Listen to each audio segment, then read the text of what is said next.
So, like I said, today's the last Dharma talk, and tomorrow um, will be Q&A. So, since tonight is the last Dharma talk, I figured we'll talk about what to do off of retreat. You know, I've been teaching now for the last, well, since 2022, uh, longer than that, because I was teaching during the pandemic also. But in terms of giving retreats, my first physical retreat was in Cambodia, where we had 3-day retreats.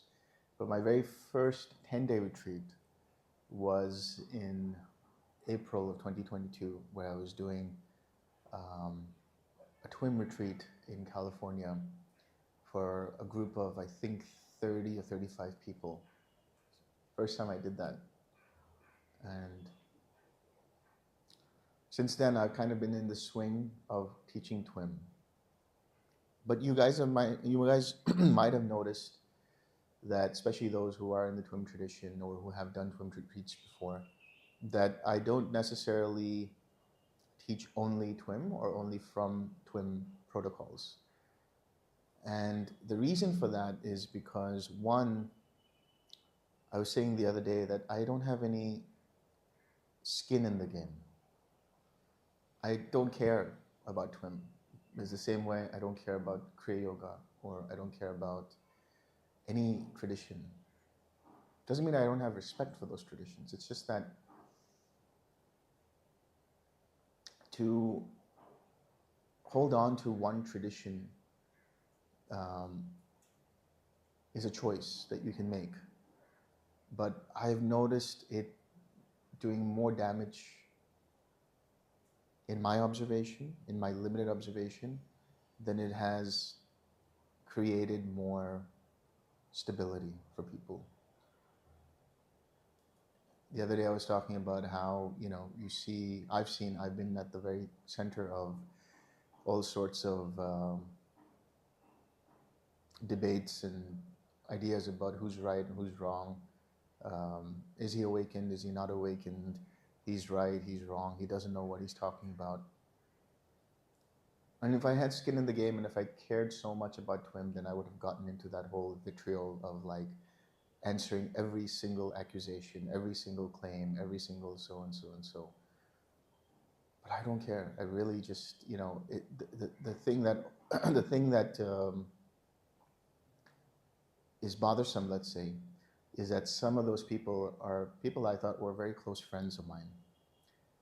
Now, I don't want to get into the whole personal aspect of it. I'm just getting into this understanding that the reason why I'm teaching the way I'm teaching now is because TWIM is not the answer in the same way Tibetan Buddhism is not the answer, in the same way Kriya Yoga is not the answer, in the same way Kabbalah is not the answer. And when I say it's not the answer, I mean it's not the ultimate answer. It's not the thing that solves everything. If and when you become fully awakened, you're going to notice that the same problems still persist in life. When you get off of retreat, you will notice the same relationships are waiting for you outside. The same people, the same behaviors, the same troubles, everything that you thought that you could maybe you thought so, that you could resolve while being on retreat will still be there waiting for you. So if there's anything to really take away from this is what I would call karma management. That's what this is. Karma management is life management, and that's what the practice is. Karma is not some kind of esoteric, mystical element that's mysterious. What is mysterious about it is when and how it emerges. But the patterning and the mapping for it is possible. And whether it's Buddhism or Hinduism or Vedanta or yoga, any Eastern tradition within the Indian subcontinent has looked at karma in its own lens, with its own lens, through its own lens. So I want to offer to you guys what is most important for life, which is the understanding of karma. Once you understand karma, and once you understand how to navigate and manage karma, then you have a life that is free. You see, moksha or freedom or nirvana is not the freedom from problems. The problems are non-negotiable. How we choose to behave with them is our choice, and that is karma.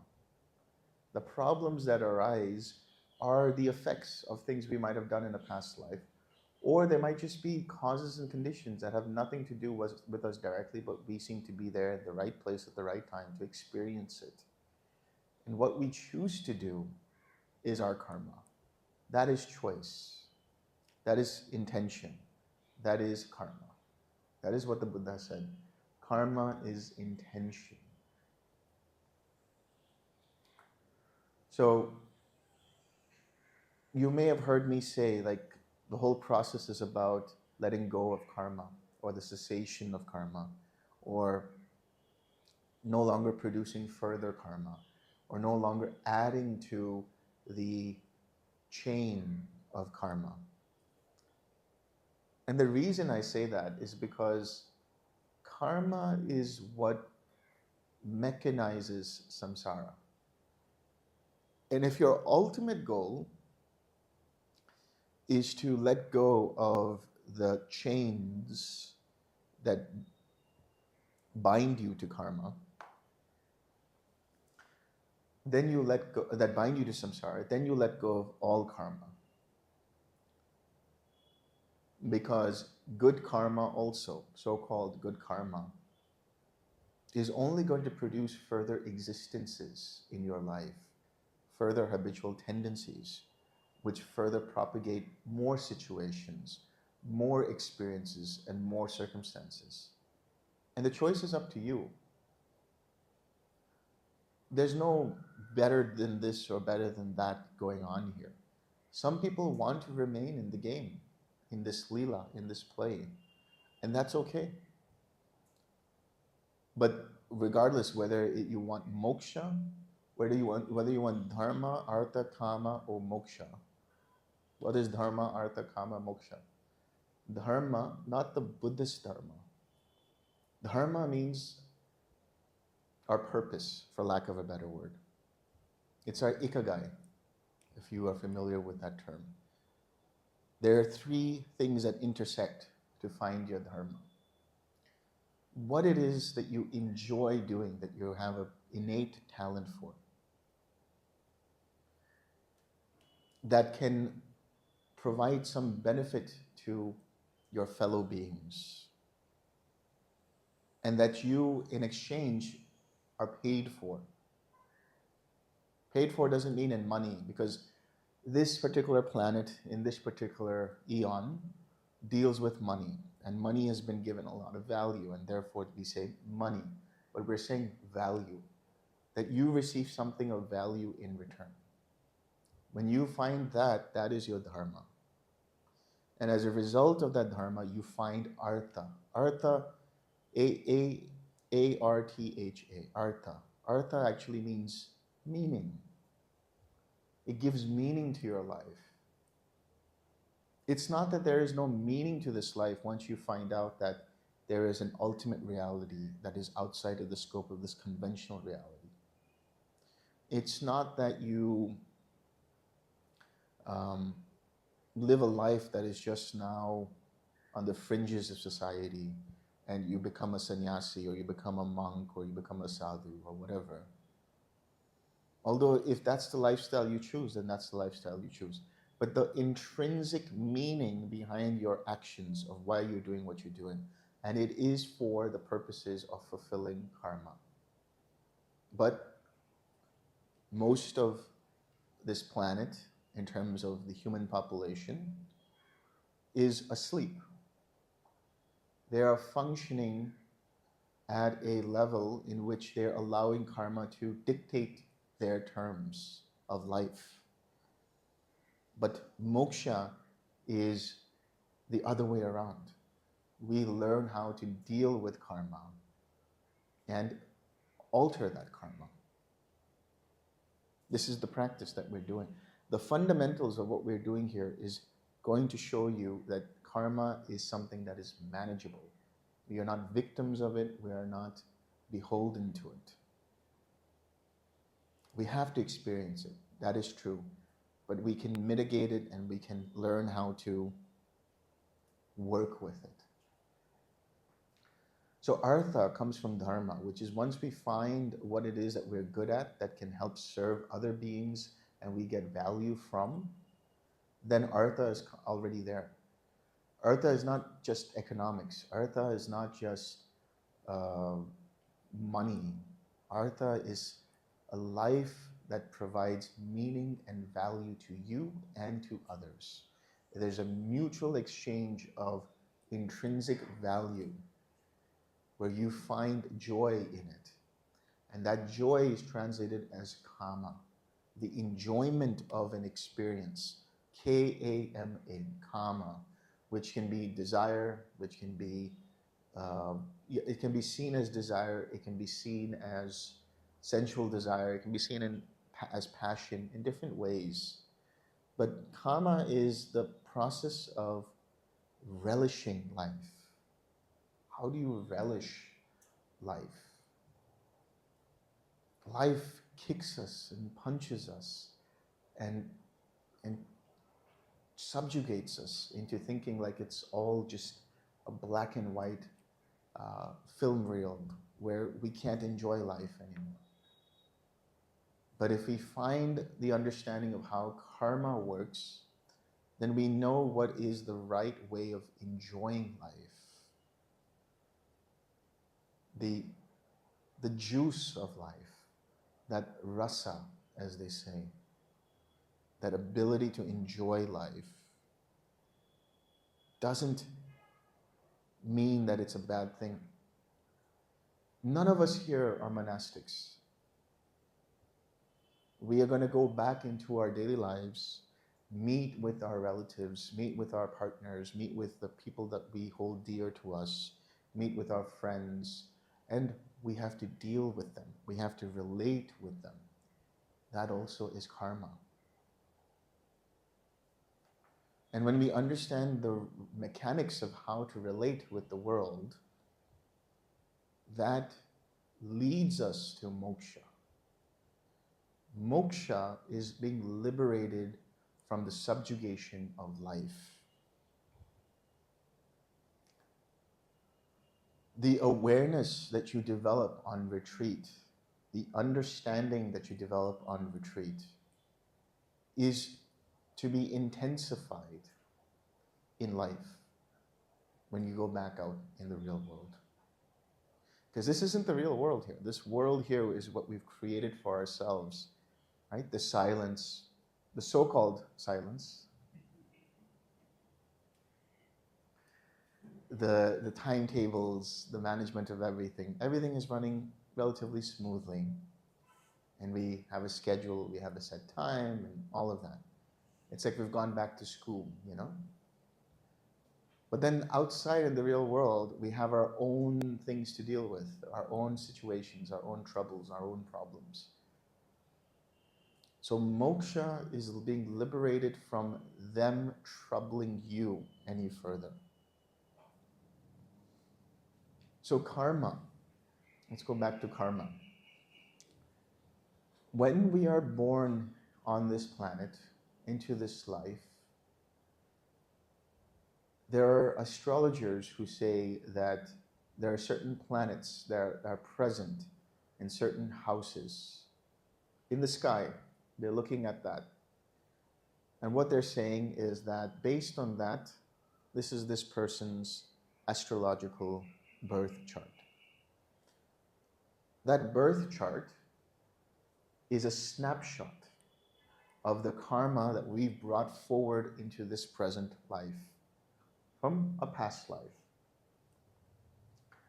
So that birth chart, so to speak, dictates the behavior, the temperament, the possible diseases, the possible mental conditions, the possible behavioral tendencies. All that is sort of available as a blueprint. And this is known as prarabdha karma.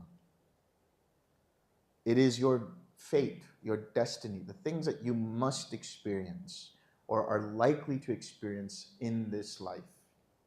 Inescapable. But the key there is, do you create further karma, which is known as agami karma? There is sanchita karma, prarabdha karma, and agami karma. I may be mixing the sanchita and agami, so I'm going to use the English terminology now. There is the destined karma that is allotted to you in this life that you must experience. There is the karma that you are bringing forward from your library of many different past lives. And there is the karma that is being produced as a result of your reactions to the destined karma, which propels forward potential future existences. But the only thing you know for a fact is this moment and this life, which is our destiny, what we are destined to experience one way or the other. Does that mean that it's fatalism? No, it's not fatalism, because there is a choice in every matter. We can choose to be different than what we have come into this world as. Like I said, it's a screenshot. It's a snapshot of karma. But are not the planets always changing, always revolving in different ways? In the same way, we too express our personality in different ways. So we can cultivate good habits, wholesome habits in mind, body, and speech. How do we do that? First and foremost, let go of the unwholesome habits in mind, body, and speech. What is that? Causing harm to others, lying, stealing, cheating, sexual misconduct, sensual misconduct, harming another being through our words, gossiping, he said this, she said that, causing chaos amongst the group, causing divide, all of these things which are unwholesome. And so the idea of the 4 R's is to recognize those intentions and to let go of those. Because those actions are kriya, K-R-I-Y-A, kriya, K-R-I-Y-A, kriya, which means the action itself, the activity itself that we are producing. That gives rise to what is known as vipaka, V-I-P-A-K-A. Vipaka is the fruit. Our actions, whether it's our thoughts, our intentional thoughts, our speech, or our physical actions, is planting the seed.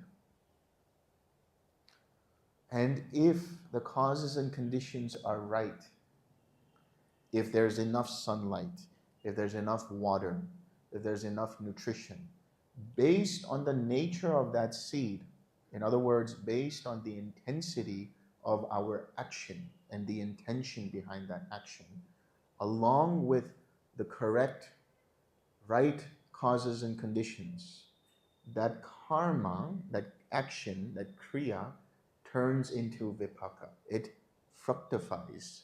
It comes to fruition as some kind of a result. Now, that can be wholesome or that can be unwholesome. We know the consequences of unwholesome actions. We've seen it for ourselves in different ways. But we've also seen the consequences of wholesome actions. So this process, should you choose to go through it, is a three-step process. The first process is to recognize the unwholesome and let go of the unwholesome, and then bring the wholesome.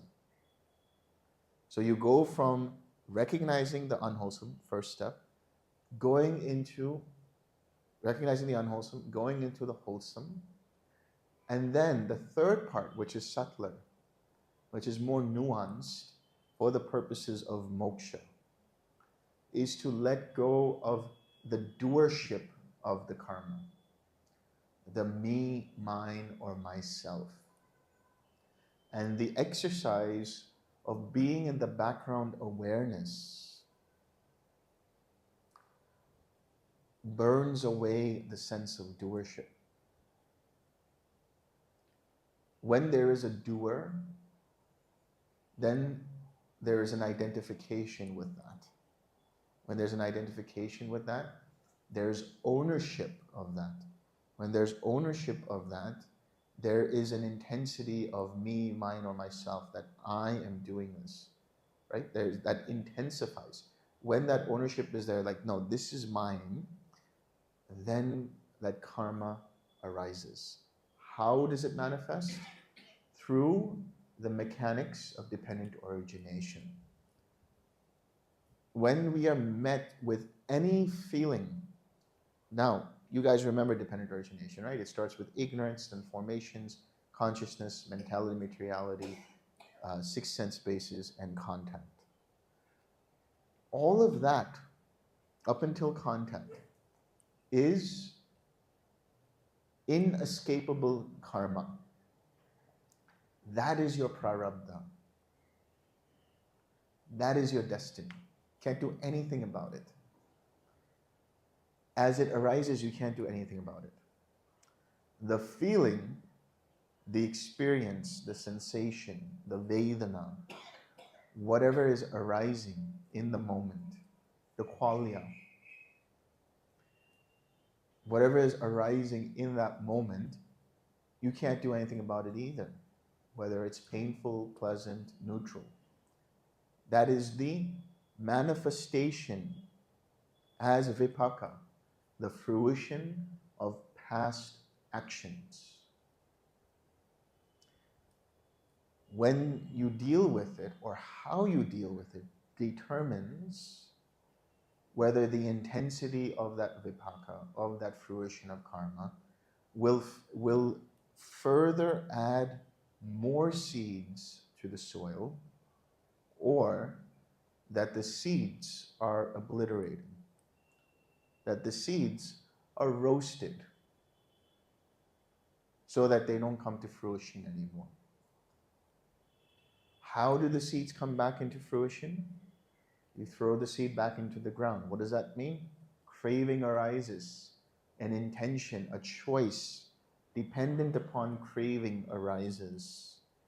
The association of this is me, mine, myself, and therefore I'm clinging to it is the clinging. The habitual tendencies where we don't give a gap between what is arising and our response to the experience launches that seed into the ground. And the seed, now being in that tilled soil, is the birth of action. At some point, dependent upon the causes and conditions and the nature and intensity of that action, the next fruit will arise. And that next fruit is the next arising of ignorance, formations, consciousness, mentality, materiality, six sense spaces, contact, and feeling. That is what samsara is. That is the cycle of samsara, the cycle of rebirth.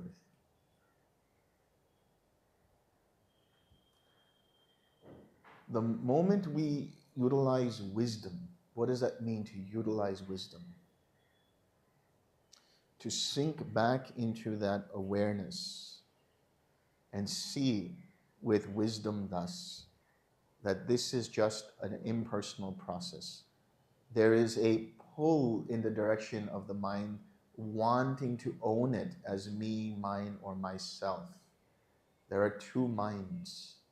There is the thinking mind and there is the observing mind. The thinking mind is the one that gets caught up in the thoughts, gets caught up in the traffic, gets caught up in the clouds. The observing mind is the higher mind that observes what is happening. That higher mind is mindfulness. Sati sampajanya. Awareness of mind that has clear comprehension of the present moment. That is the background awareness that we sink into. The blue sky mind that is free, untouched, and uncovered by any clouds. The clouds are the thinking mind.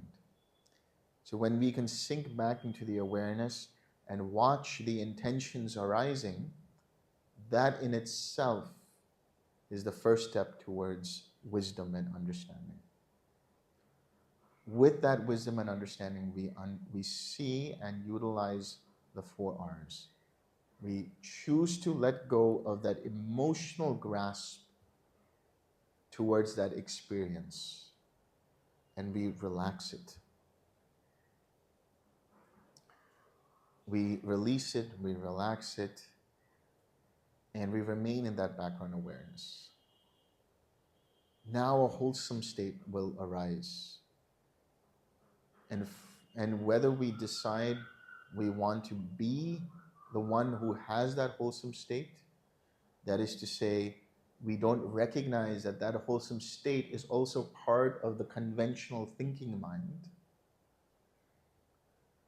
then we get attached to it, and that gives rise to wholesome habitual tendencies. The craving may not be there, the clinging may not be there, but the wholesome habitual tendencies are present, which give rise to a birth of action that is wholesome, which still gives rise to existences. And we can choose to do that. We can choose to go on a better merry-go-round and have better experiences. But at some point, we will get tired of that as well. How rich can rich be? How wealthy can wealth be? How many sensual pleasures can you experience? How much intensity of joy and gratitude and gladness and equanimity can you experience? To what extent can you be okay with having the goodness of life? Because let me tell you, once everything goes really well, at some point your mind gets bored and it's like, I can't keep eating dal rice all the time. I need a bit of spice, a little bit of pickle, a little bit of biryani. So it will poke. Huh? Chocolate cake.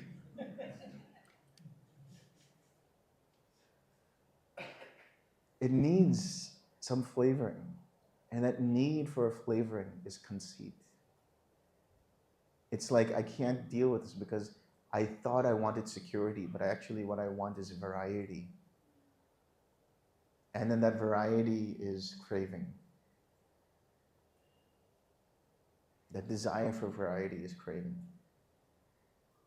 So what happens? After a little while, you're in the Brahma Lokas, you're enjoying it and everything. You run out of that karma eventually. And it's like, now let me enjoy the biryani of hell. So you go through hell, you go through the animal realms, you come back to the human realms. Same thing over and over and over. So at some point, the mind is like, there has to be a way out of this game. Or if there's not a way out of this game, is there a way to be free from the troubles of this game, of this cycle? And that is moksha. Even the desire for the end of rebirth can turn into a craving. There's chanda, which is the wholesome desire to be free of this. I will grant you that. Totally fine. But real moksha, real freedom, is you don't care whether there's going to be rebirth or not. It doesn't matter anymore. Not because you're nihilistic or because you have no purpose, but you've come to this absolute reality outside of the scope of conventional reality, that you're functioning from there all the time. And whether you come back or not doesn't matter, because that absolute reality now acts through you.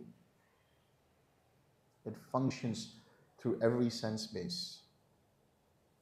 Everything you do, everything you say, everything you think is a reflection of that absolute reality. Can that absolute reality be experienced? No. Because all experience is conditioned. But that absolute reality is the origin of that experience. In other words, that absolute reality is enmeshed in conventional reality. What is conventional reality? Right now, what we're experiencing here is conventional reality. But there is a sense of the absolute. Why is that? There is a sense that there is something beyond that. Why? Why does that arise? For some people, it never arises, or it seldom arises. They like to be in the matrix. They enjoy being in the matrix. But there is a sense that there must be some freedom from all of this. And that only happens when you've had enough suffering. You've had enough of the merry-go-round. In this life alone, you've had enough of the suffering, enough of the qualms, enough of the headaches, enough of the ailments, even enough of the joys. It's like, yes, okay, I've experienced this joy. Yeah, I've made $1 million. I've done this, I've done that, I've done this. You know, like, you can only crave so much more. It's like there's got to be something else. And that something else, that recognition of something else, is the beginning of the journey to the absolute. Even the term the absolute is conventional terms for that. It is indescribable. That's why it's nibbana. It's ineffable. Nibbana means what? Nibbana. No more of that forest. The forest of what? The forest of the senses, the forest of making this matrix. Nibbana has so many synonyms. It's called the island, the shelter, the refuge, that which is dear to the self, that which is auspicious, Shiva, that which is unconditioned, that which is beyond birth and death. Because it was never born. It has always been there. There's a sense of that. It is also called as amata, the immortal, the eternal. It's the only element that is permanent. Now, yes, we can say, well, that's just conceptual philosophy and there's a hope of that and so on and so forth. But there is a touching of that at some point. And the awareness that we experience, that sky mind that we experience, is our conventional mind reflecting that absolute. So the absolute cannot be experienced, but it can be reflected in this awareness.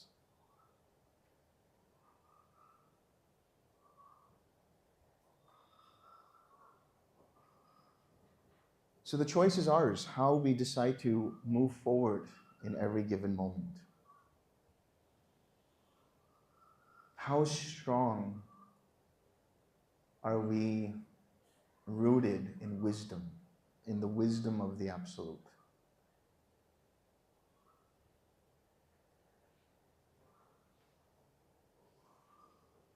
Or do we just need a break from life once in a while? Is that why we come on retreat? Just need a break. Came here to be free from my work and, you know, my relatives, family, and friends, and I just need a place where I can just meditate and let it all go. Great, you've done that. mission accomplished. But there's something else you can get out of this retreat, which is the tools, the understanding of how to navigate through life. Hence, how to navigate through karma.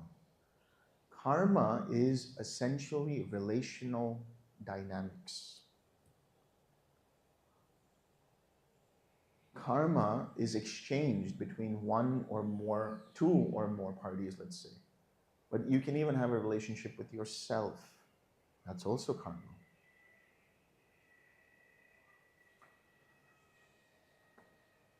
So karma is not a good thing or a bad thing or a neutral thing. It is just the mechanics of this world, this mechanics of how we navigate, what we navigate through this world. And the tools that we develop through meditation and the awareness that we develop through the practice is the real practice. All the stuff of going through the jhanas or not going through the jhanas, having collectedness or not having collectedness, it's a game of the thinking mind. It's like one of my good friends in the Netherlands, we would talk about, they used to have I think they used to have like a white dog, small little white puppy at the neighbors. And sometimes the white dog would be there. And whenever there would be a difficult situation where a person is arguing or getting flustered or irritated, he would say, "Oh, look at the white dog there." So he would divert people's attention and say, "Look at the white dog." And then people would kind of get out of that emotional intensity. So jhanas are the white dog for the thinking mind. We just are using jhanas to appease, the same way we give a toy to a little child so that they can play and expend their energy so that they can nap and give us a rest. That's what we're doing with this meditation. We're appeasing the thinking mind so that the observing mind can do its work. And the observing mind's work is just to be, just to observe. And to be a reflection, a natural, effortless reflection of the Absolute. That is the real practice. How can we continue to engage from that observing mind? How can we integrate that into our life? You have gotten the tools, you've gotten the practice, you've done the sitting. What have I told you guys? Can you bring the loving kindness into the dining hall? Can you bring the loving kindness in the walking? Can you bring loving kindness while you're eating, while you're talking, which you shouldn't have been doing, but while you're talking, while you're doing anything? Why? Because you're exercising the ability to engage with the world from the observing meditative mind. When all of you had your first crush, whether it was in school or high school or college, you couldn't stop thinking about that person. They were always there on your mind. I wonder what they're doing now. I wonder who they're talking to now. Oh, their favorite color is orange. Maybe I should get them an orange. All of these ideas about them. What does that mean? Your mind is engaged in that person. It's the same thing with loving kindness, the same thing with quiet mind. So the question is, how do I do that? How easy was it for you to think about your crush? Effortless. And why? Because it was enjoyable. So the way to collect the mind is to find something that it enjoys doing, that it finds pleasurable, that doesn't deteriorate my senses or cause harm to another person. This is the key. We're talking about a mental joy. A joy is not obsessive and compulsive. A joy that is like a sigh of relief.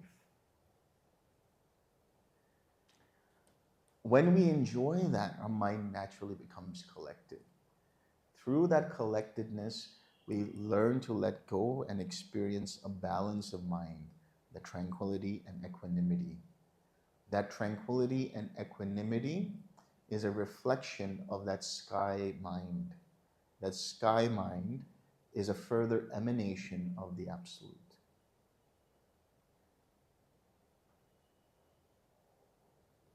Don't try to get there.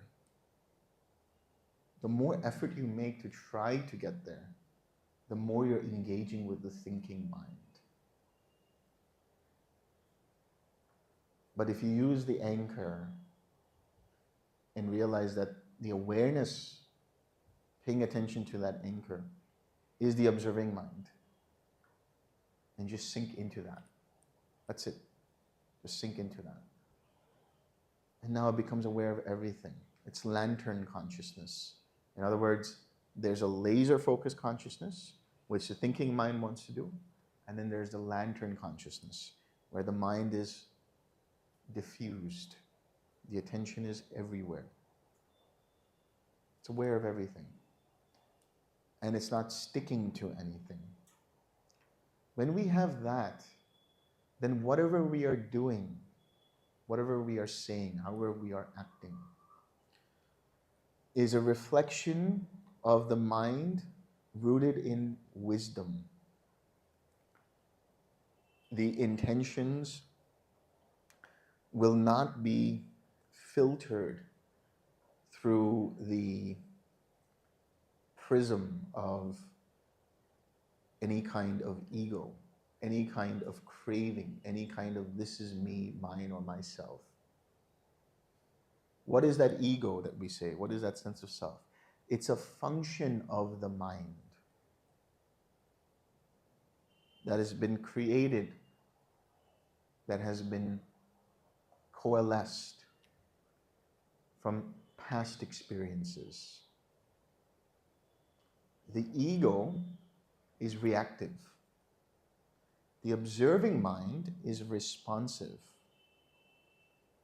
rooted in the spontaneity of the Absolute.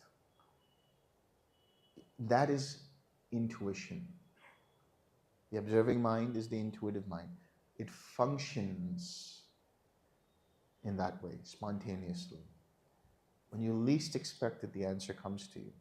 Aha, that was the answer. That's what I should be doing. You ask the mind, what should I do? Should I do this or should I do that? Should I have Italian or should I have Chinese? Ah, that's what I should do.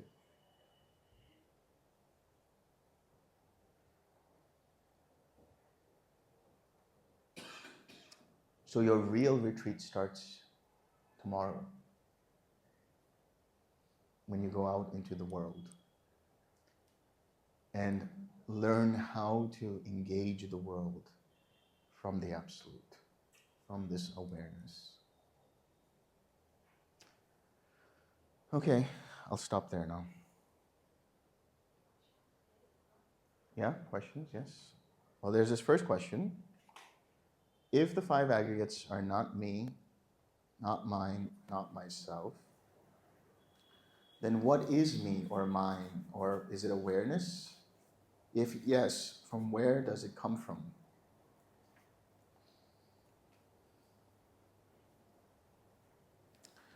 This question was similarly asked, now I have to correct myself, it was 109, the Full Moon Sutta, Purnama Sutta, is Majjhima Nikaya 109. And it's a similar question where the Buddha says, the five aggregates are empty of self. And then somebody thinks, well, if that is empty of self, then what is it that is aware of that emptiness of self? Or what is it that is the doer of the karma? What is that not self-recognized from? And the Buddha says, actually he repeats the same process of going through the five aggregates. Because what he's saying is, karma or intention or choice or awareness is also an aggregate. It's part of, like the karma in terms of our intention is the formation aggregate. And the awareness that is behind that is part of the consciousness aggregate because it's reflected in in the mind. It's reflected from the mind. The mind, consciousness, reflects whatever is arising. But what we are referring to when we talk about this awareness that is non reflective, the Vijnanam Adindasanam, is not a me or mine or myself. What I'm going to say to you, you can take with a grain of salt. But in the book on craving, which is in the series of dependent origination, the book series of dependent origination, in the very final part of the book, there's something that is mentioned about nibbana and karma. And what it's saying is that you can think of these experiences as layers or levels. Level 0 is the substrate, which is the nibbana dhatu. It's the thing from where everything stems or arises. It's always there, it's always been there, it's uncreated, unborn, outside of the purview of regular time, space, causation, which is samsara. At a certain point in time, there arises an intelligence that stems from that, which is the non-manifestative awareness, the non-reflective awareness. This is also seen as the chitta in some Thai Buddhist schools. This is the self with the capital S, but there's no identity there. This is what some people will call Brahman. This is what some people will call as awareness or consciousness with the capital C, or awareness with the capital A. Whatever it is. From this, there is a second, another particle that arises. This is level 2. Level 0 is the substrate. Level 1 is the intelligence that arises from it. Level 2 is the duality. Now there's 2 or more, and now karma functions. Now there's an intention, there's an understanding that I am separate from this and this is separate from that, and there is a sense of me, mine, or myself. This is the birth of conceit. From there is level 3, which is the mechanics of dependent origination. And in level 4, which is samsara, everything that we're experiencing here and now. So that awareness, being non-reflective, is an emanation of or reflection of the absolute. It doesn't reflect the world of dependent origination. Nibbana is outside of dependent origination. It is independent, permanent, and it is self. But we can't say that because the Buddha wanted to make sure that there's no conceptual grasping at self. Because the mind, if it is not ready enough, will grasp at some idea of a self. And that just becomes another mental object. What we are saying is that it is beyond the purview of time, space, and causation.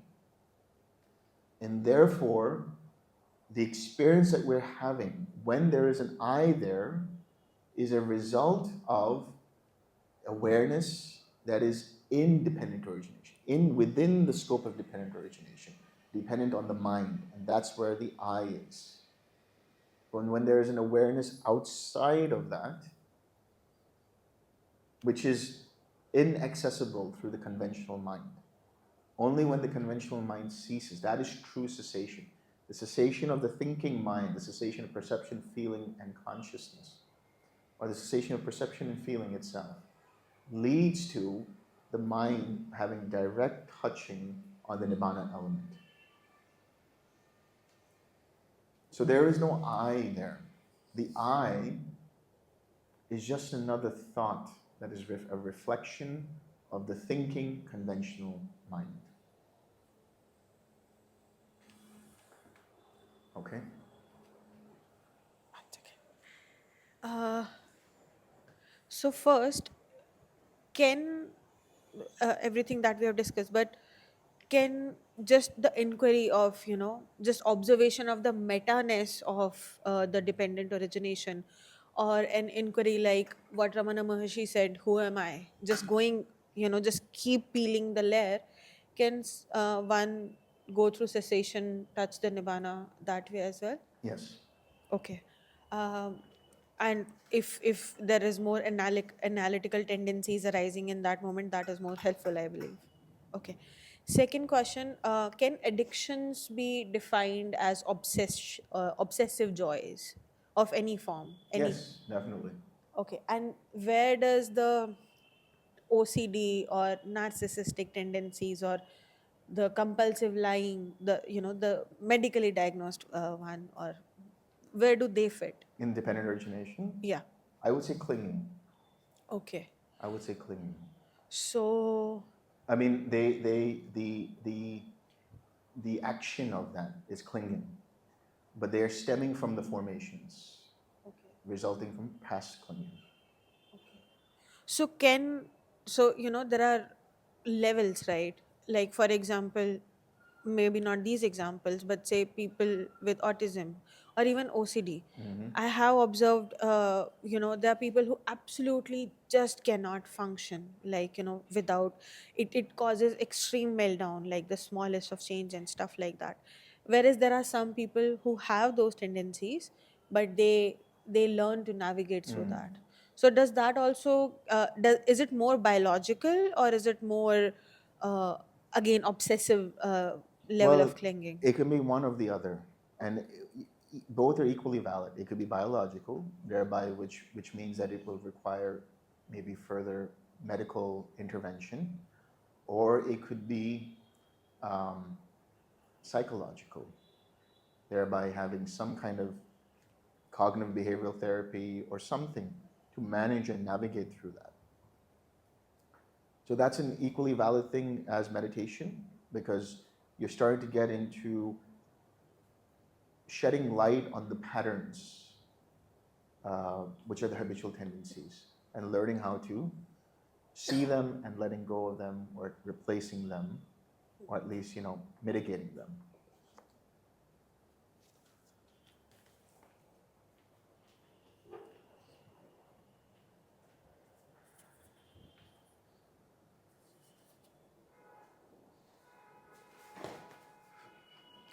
Two questions.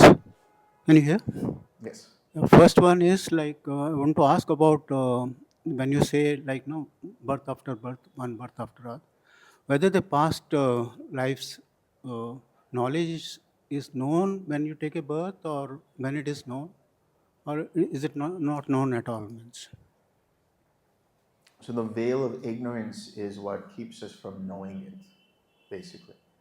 So as soon as birth is there, then ignorance is also there. And so the ignorance prevents the mind from accessing the knowledge of those past lives. so generally a person who dies and takes a rebirth, he doesn't necessarily know the birth, right? That's right. Past lives. That's right. Okay. Second question, when you say again, no, from birth to birth, we have one identity that takes uh, through many lives. Is it right? No. No, no, no. There is no identity. That's the thing. We think that this is our identity because it is the concretization, the solidification of many multitudes of choices that have created this identity. And so when we are kids, we hold a certain kind of identity. When we become teenagers, we go through a crisis of identity to figure out who we are. And then later on, even in adolescence, and even later on, especially, I don't know how it is in India, especially in the West and the US, you get a midlife crisis. You don't know who you actually are anymore. And so you're reinventing yourself. So the identities are not static. They continue to change in one life, which means even from life to life, birth to birth, identities change. And there is no static principle behind that or underneath that. Even then, you say that we have a rebirth. Yes, because what that rebirth is is just it's just a transfer of further karma and energy of that karma to be um, to be experienced, or to take seed, or to take root in, and to become into a plant, to use that symbol. So it could be any seed, but what happens is the seed takes itself seriously as me, mine, or myself, which is that identity. Again, one more question on that. You said that no, we get bored with many lives going through this thing. No, so I thought there is an identity here. When No, you we get bored, but that boredom can also be manifesting, or we should say that that can be understood even in one life. Imagine, well, I don't even, you don't even have to imagine, I can tell you from a friend of mine who told me about this, where he was, let's say, quite wealthy for a while, and he decided he would retire early. And he went to Thailand. And his life was basically enjoying on the beach, having a drink, going out, doing the same thing over and over and over. He found other things to do to keep the variety going, did other things. Finally, his mind was like, I got to do something. So that's the mind, right? It's like it can't have the same thing over and over. It needs different variety. my second question was that only. So when ultimately you get bored or whatever, and you ultimately reach the nirvana stage, does there is a scope for coming back, or it's like the end of it? So that's what I was saying. At that point, you don't care whether you come back or not, because then it's not seen as some kind of punishment. Then it's seen like, okay, it doesn't matter. It's all an emanation from Nibbana. But you get bored, yeah. But there's two things you can do with that boredom. You can go and create new cravings, which is what majority of beings do, or you can find a path where you never have to be bored ever again, which is another manifestation of craving. That is Nibbana. Thank you. There's a question here up in the front.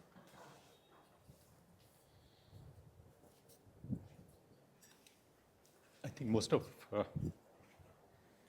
what I wanted to ask, most of it has been answered in your talk, but just to sort of, the World Health Organization defines health as absence of disease.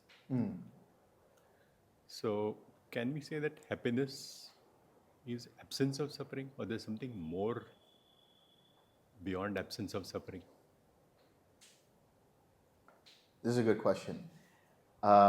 When many months ago, maybe a year and a half ago, I had a discussion, probably longer. I had a discussion with some friends, and Bante Kusala, who you'll probably see tomorrow, he's coming, about starting an organization.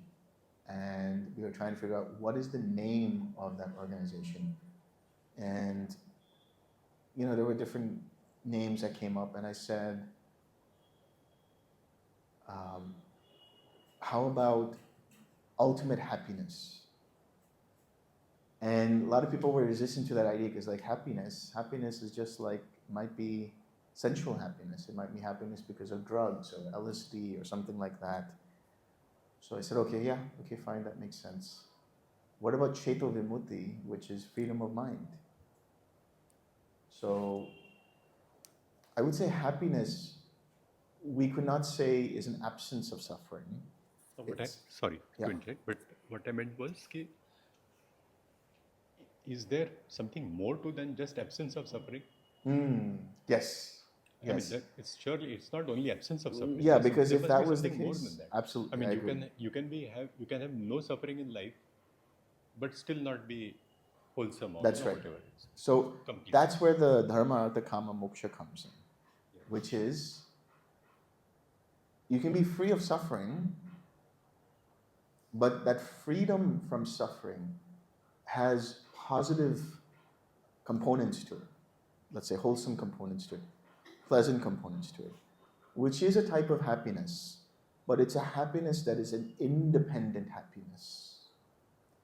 This is also when I was meeting with these two um, people in the South Indian film industry. Let's just say that. And I was invited to come to see them in their really nice place, and they had a nice big movie theater, and they had like amazing like bamboo gardens and this and that. And they said, "Look, we have a meditating Jesus, and we have a meditating Buddha, and we have a meditating." They're like we have very pleasant here. Everything's so peaceful. Like that's wonderful. We can meditate. So we meditated for a while. And then the question arose is like, what is the purpose of what you're teaching? What is it that you're actually teaching? And I explained to them, because they weren't able to really grasp the teaching from the mechanics of dependent origination and all that. I just met them, you know. So I said, the world wants to be happy. The world wants something that is positively good, something that we know is like translated as happiness. There are two kinds of happiness. There's the happiness that we experience as a result of something. That is conditioned happiness, dependent happiness. When you take away those causes, that happiness goes away. But there's an independent happiness that we're looking for. And that independent happiness is what we're teaching here. Where no matter what it is, I feel at peace. I feel content. I feel happy. I feel I can still celebrate. I feel I can still experience joy. I feel like even in the midst of whatever is arising, I can choose to lean into the experience no matter how terrible it feels. And by doing that, I'm actually letting go and experiencing this space which is free of any conditions. So the absence of suffering is also the cultivation of this independent happiness, this stability, calm, clarity that remains relatively unmoved by the charms and dangers of the world.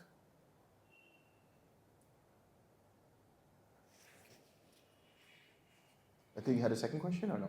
That was No. okay. Yeah. I mean, if I may. Okay. Go for it. Okay. So, I mean, just a small key. If one had the option to, let's say, in one's last moments, choose what would be the best way to die, what would be?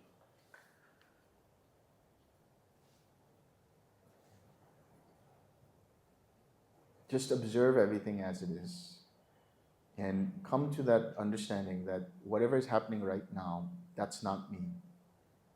A process of meditation that negates the projection of self onto anything that's coming into the mind. You see this? Not me. This? Not me. Not me. Not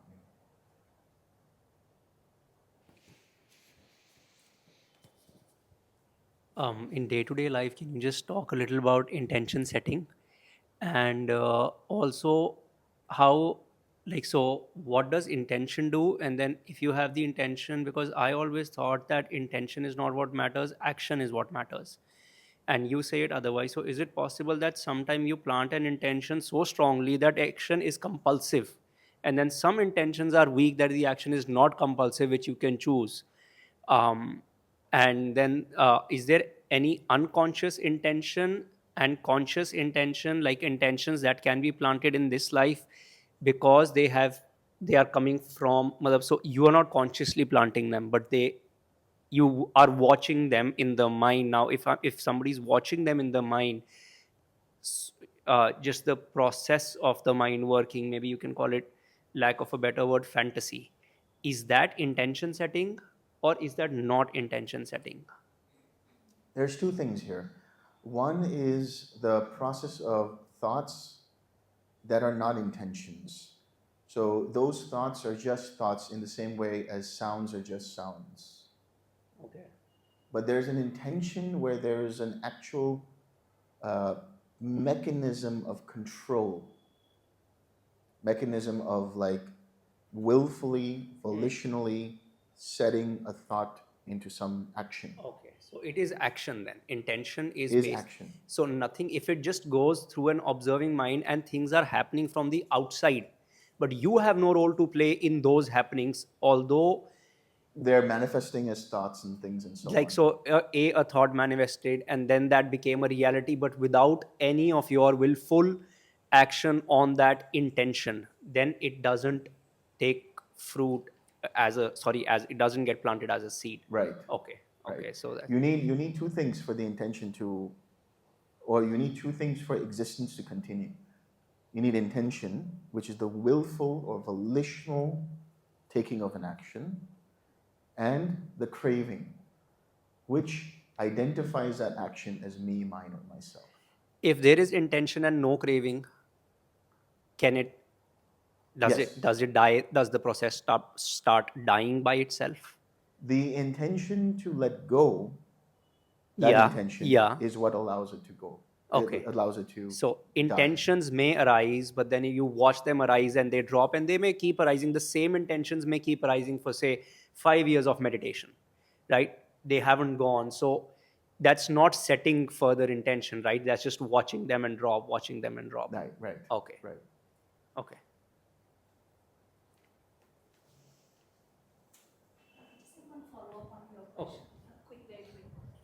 So just follow up, and this is something I was thinking to ask earlier. There are a lot of these affirmative statements that people use to make their wish come true and whatnot. So very similar to what he asked, right? So are affirmative statements craving, or is it like an intention, like you just explained now? Any kind of process that identifies itself as me, mine, or myself is craving. So it is a craving. Maybe. Depends. Nothing wrong with affirmations. Right. You could have affirmation to let go. That's not a craving. Depends on the affirmation and the intention behind the affirmation. Is it the same as is it the same as sankalpa or determination? Okay. I'm asking you if it's the same. Like if there is no craving in that affirmation, it becomes a determination. So that sankalpa you're talking about, right? Yeah, That's yeah. the right sankalpa, the right intention that's yeah. mentioned by Yeah. the Buddha in Noble Eightfold Path.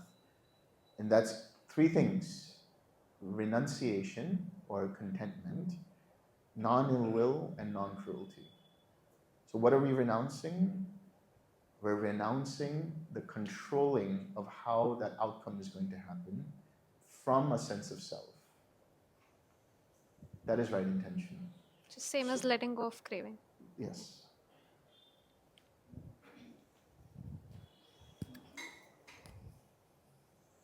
This is the last question. I have to have the Okay. last word. Lot of intentions. So a follow up on the same thread. The Iddipada Vibhanga Sutta also talks about this in the sense that when there's an intention and there's no craving, how to fulfill that intention, because then there it's very clearly mentioned that the desire should not be overly sluggish. It should not be restless. In the sense, it should it should just be firm, and you should have the energy to get to that or fulfill that intention. So I think that answers this. So Where I have to there's read that sutta to really understand what you're saying. Okay. I've never read that sutta, Oh, Iddhipada okay. Vibhanga. So Yeah. I can't give you an informed yes or no on that. But what I can say is, what are the Iddhipadas first and foremost?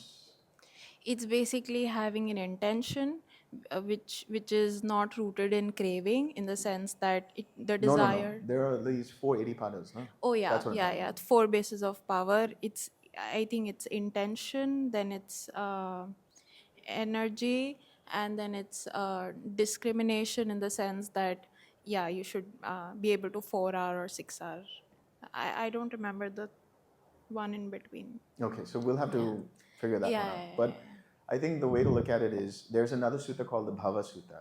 where it's just all about escaping or letting go of existence. And there the Buddha says there can be no craving, but there can still be intention, which still gives rise to an existence.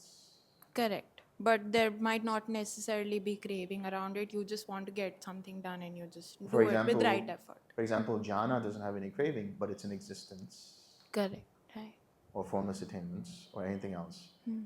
But this part of where we are manifesting things, there's always some kind of hint of Hint of craving in there. craving. It's very, very nuanced. How do you actually manifest without controlling the outcome? What if it's just, a sense of, this needs to be done and you just have to get it done, even with no craving. So it's just energy and right effort to get it done. But it's Okay. very easy to renounce it altogether. So that is the right intention, to renounce it, Yeah. to be content with whatever is arising, but not controlling how the outcome happens. Right. Yeah. That's the thing. And that's what I'm saying, to manifest something without controlling the outcome. Therein lies the rub. Makes sense. Rub. That's a Shakespeare thing. There's the rub from Hamlet. Meaning, that's the point. You know? Another question, what is the difference between Cheto Vimutti and Panya Vimutti? Chaitya Vimutti is where the mind is free. Freedom of mind is Chaitya Vimutti. So, in other words, you go through the processes of the form attainments and formless attainments and experience Chaitya Vimutti. Panya Vimutti is you go through the 4 jhanas, through the process of insight, mind gets liberated. And this is why I don't go into all of this theory anymore. Because what's the use? Yeah. What's the use? Then, like, in the sense that there's cessation that happens during the meditation, and there's cessation that happens outside of the meditation. Is there a difference between them? No. Cessation is cessation is cessation. Okay. Are you trying to say Chaitya Vimutti is something that happens in meditation and Panya Vimutti is something that happens Yeah, outside I'm of asking, meditation? is that so? No. No. The theory behind all of this is the Panya Vimutti happens from the first 4 jhanas, and the Chaitya Vimutti happens from any of the 8 jhanas. Okay. So that's what I'm saying. Let Yeah, go of the that's theory. okay. Let go of it.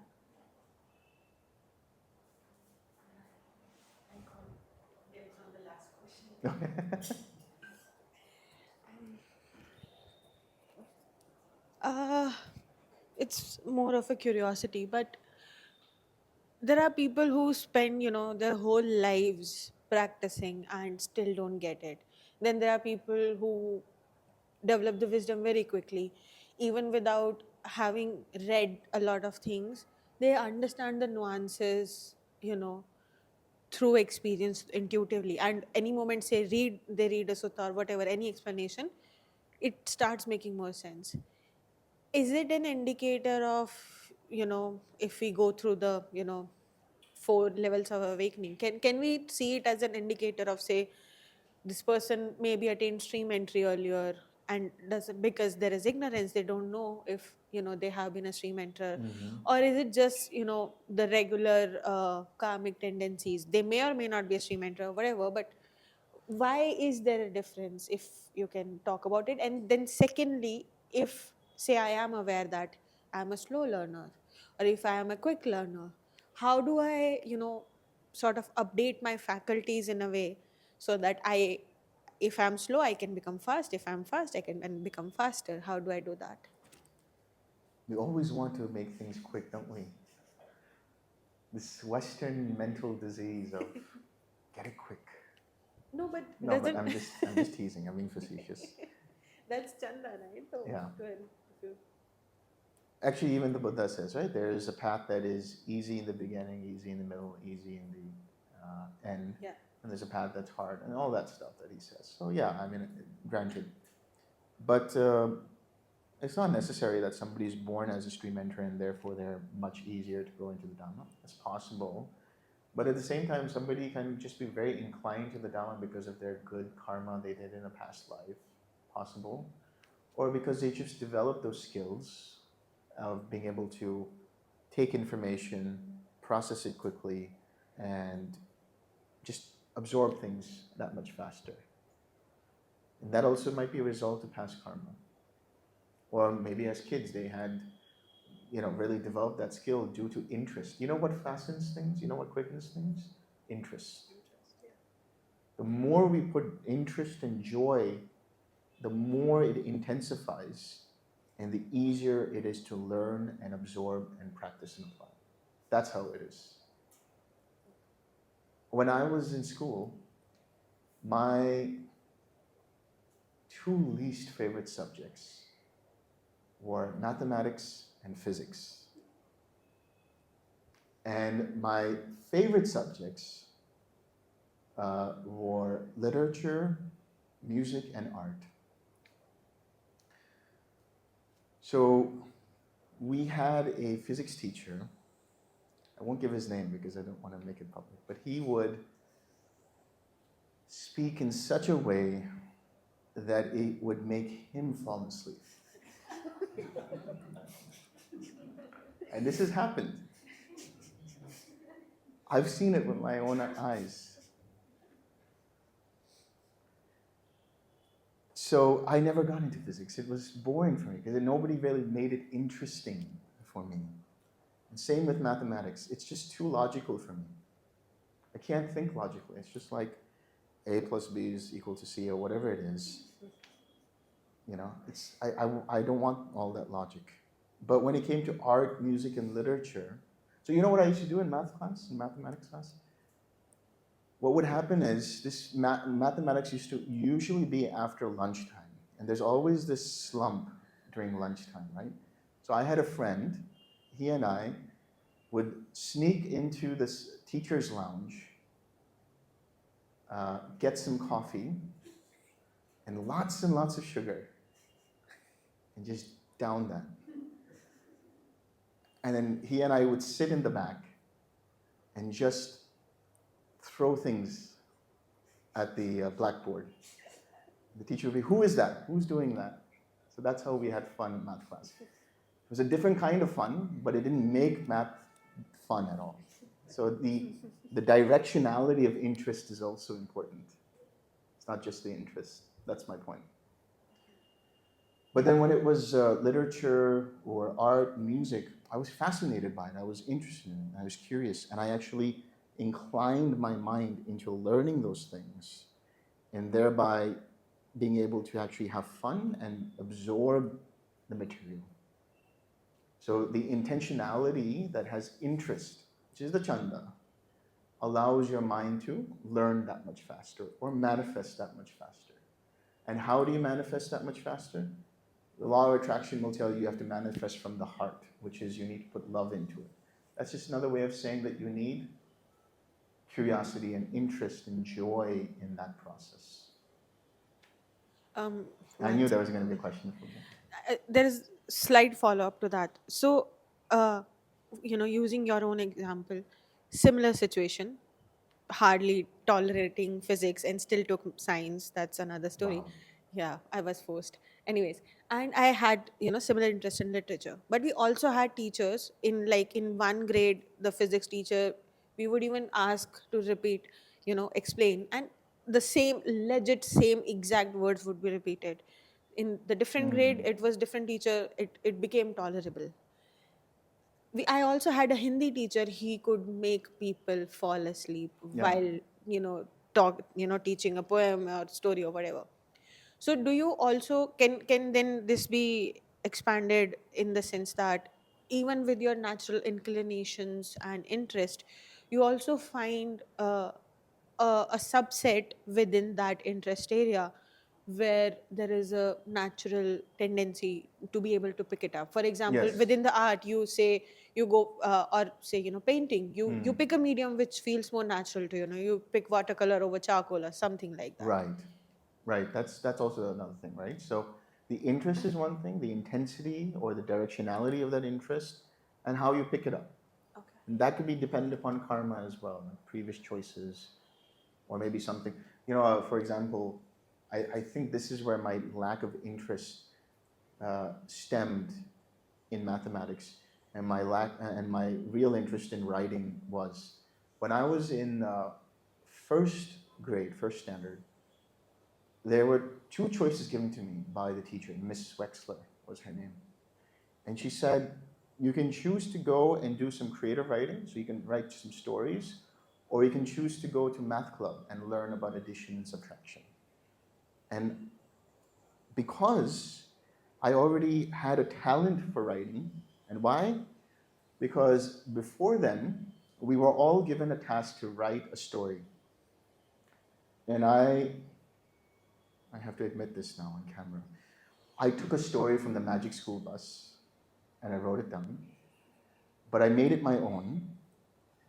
And I asked my mom for help, and I said, don't know this one word. And she said, use the word suddenly. Right? I used the word suddenly.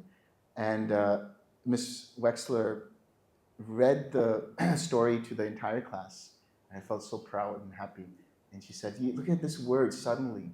He's using that word suddenly. So what happened? After all my subsequent stories had suddenly in it. Positive affirmation. Positive affirmation. So I was like, I would want to go into writing. That's why. I've written a story about magical bicycle chain, by the way. Yeah, there you go. One last question within this. How much of a role discipline plays in it? Because also there are times where you have to sit with that particular tool to see if it's working for you. So where do you draw the line? How do you identify in terms of the texture of experience? So when you say discipline, what is your understanding of that? I would say sustained effort. Yeah, yeah. So then you're kind of answering all your questions when you say that, because that is what it is, right? Okay. The intensity, the intention, the joy, the intensity, and the sustained effort, which is the intensity. So you need the innate talent, or you need the innate ability to absorb, and you need the ability to sustain that intention. That's the discipline. No, but say you apply sustained effort. Initially, you're not experiencing the joy element that you talked about. How long you keep applying effort with that particular, how long you keep trying to work with charcoal until you move on to watercolor because the joy is just not arising? Do you wait in terms of, how do because See, the it's joy hard. that will come is natural. It's spontaneous. The moment you try to create that joy, it's no longer joy. So it's either So you see with very first attempt you feel a you certain feel level like of it's like, oh, this draw. is really fun. I really like this. Okay. You feel a draw, as you said. It's a nice pun, by the way. That initial joy, that spontaneous joy, is like a alert system to let you know that this is something that I like and I should be doing more of.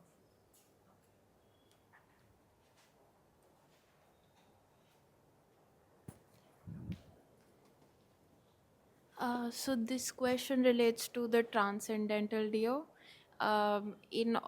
We didn't talk about this in the Dhamma talk this time, but in whatever videos that I've seen on YouTube, given by you, it starts with dukkha.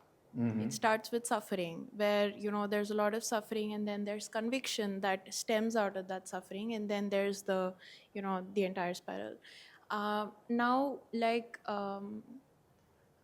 for the majority part of my life, spirituality or questions, second order thinking, third order thinking, or not second order, third order, but spirituality or the draw to spirituality majorly arose when there was a lot of dukkha, and then there will be a spiral.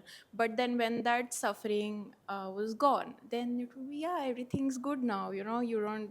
I mean, then the effort will go away as well. But then there will be another cycle of dukkha, and then there will, another cycle of spiritual growth, effort, and but after a while, when you're settled, and it's not arising too much, I think there needs to be some way that we can that you can keep the effort going, right? You can keep the energy going and not just depend on suffering to arise for you to um, put effort.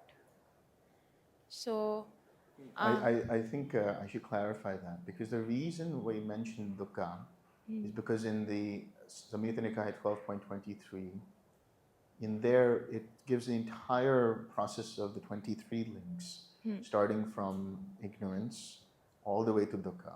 So what it's saying is, then dukkha initially gives you that faith or that conviction, like desire to find a way out. But then what sustains you after that is the actual pleasure of doing, the process. yeah, exactly.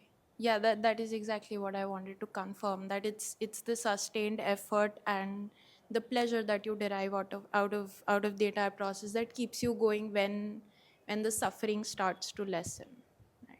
Right.